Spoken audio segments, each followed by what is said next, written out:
વલસાડના કપરાડાનું અસ્ટોલ ગામ, જેનું નામ 586 કરોડના પાણી પુરવઠા યોજના સાથે જોડાયેલું છે, પણ કમનસીબે જુઓ, આ જ ગામ આજે તરસ્યું છે. વર્ષ 2022માં લોકાર્પણ થયેલી આ મહત્વાકાંક્ષી યોજનાનો હેતુ ડુંગરાળ વિસ્તારોમાં ઘરે ઘરે નળથી પાણી પહોંચાડવાનો હતો, પરંતુ અસ્ટોલ ગામના ડુંગરપાડા, બીજાપાડા અને નીચલા ફળિયામાં હજી સુધી પાણીનું એક ટીપું પહોંચ્યું નથી.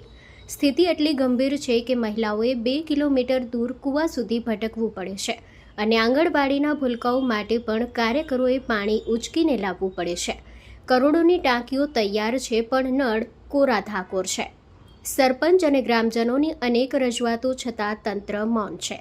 સવાલ એ છે કે જો યોજના પાછળ કરોડો ખર્ચાયા તો અસ્ટોલના ગ્રામજનો હજુ પણ કેમ તરસ્યા છે? શું આ માત્ર કાગળ પરનો વિકાસ છે? ડુંગરપાડામાં ટાંકી બનાવી, તેમાં ટાંકીમાં પાણી આવતું નથી અને નળ તો આપેલું ચકલી, પણ એમાં પણ કંઈ આવતું નથી. હમણાં હાલમાં અમે જતા છે પાણી લેવા 1 કિલોમીટર દૂર. જે પાણી જો અહીંયા ચાલુ કરે ચકલીમાં આવજે, એને જ અમે મદદ કરું.